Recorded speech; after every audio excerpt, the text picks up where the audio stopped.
What would you think if we told you that your health and the future of the entire Earth were closely connected? We are usually quite aware of managing the physical conditions of ourselves and our families, as well as our life customs. However, these actually have some effect on society and the Earth's environment. Let's think about this connection through two particular terms: self-care and planetary health. Self-care refers to behavior that maintains and improves your own health. Some examples of self-care include wearing a mask and washing your hands to prevent infectious diseases, quickly taking care of light symptoms by appropriately taking over-the-counter medicine, and preventing obesity and lifestyle-related illnesses by measuring your weight and blood pressure.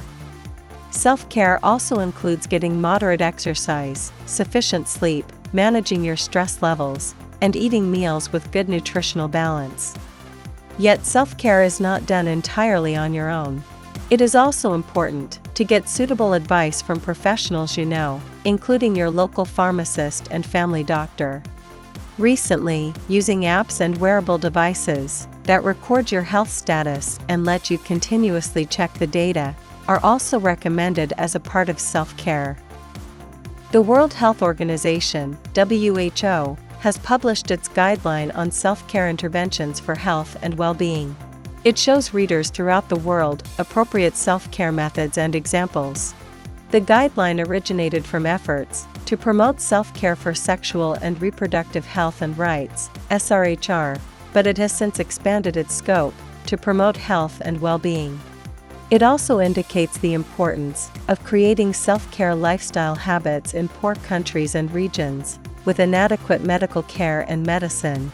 These approaches can also be used as countermeasures for natural disasters such as earthquakes, heavy rains, and floods. In addition, self-care is also gaining attention even in remote islands and areas with limited access to medical institutions. Remote islands and areas tend to be far from hospitals and pharmacies and have health worker shortages. This means that making a habit of measuring and recording information so that people can realize changes in their everyday physical state, as well as finding ways for people to quickly connect with professionals using online consultations, are particularly important. Adopting various kinds of self-care in your life, like this, can improve each person's health and well-being. Self-care is also gaining attention as a countermeasure against declining birth rates and aging populations and medical worker shortages, as well as a crisis management method during natural disasters.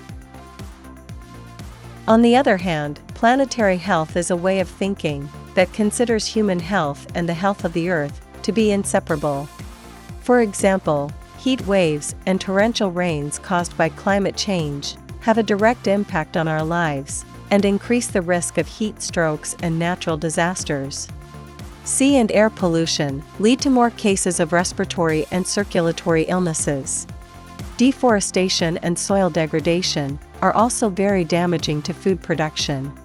Increased water pollution also makes it difficult to ensure safe drinking water and hygienic environments, and may increase the risk of infectious diseases. In addition, recent years have seen more importance placed on a way of thinking called One Health. This way of thinking takes a holistic approach to the health of humans, animals, and the environment. Relevant parties need to work together to solve issues in order to prevent the spread of infections from animals to humans and health damages caused by changes to ecosystems. It's clear that the degradation of Earth's environment impacts human health and lives. However, human activities are the cause of many of these problems. There is currently more awareness of these problems from world countries, international organizations, and corporations. Various efforts are underway, including a shift to renewable energies and protecting the forests, reducing greenhouse gases such as CO2, and aiming for a plastic-free society. However, these efforts unfortunately have yet to show sufficient results. We need to further promote such efforts in order to protect our health on a global scale and adopt many more countermeasures in the future. So what kind of positive impact will it have on the Earth if you protect your own health through self-care? And conversely, what is the relationship between protecting the Earth's environment and our own health and convenience in our lives? What kind of changes are needed, not just on the level of individual action, but also for international organizations, countries, and corporations? What kind of wisdom can we share with each other so that we can build a better future? Thinking about these questions on our own, and with the people around us, is the first step to building that future. Taking care of yourself is the same as taking care of the Earth. Let's think about what we can do to ensure that the next generation has a healthy and comfortable Earth to live in. Your actions and ideas have the potential to have a major impact on the future.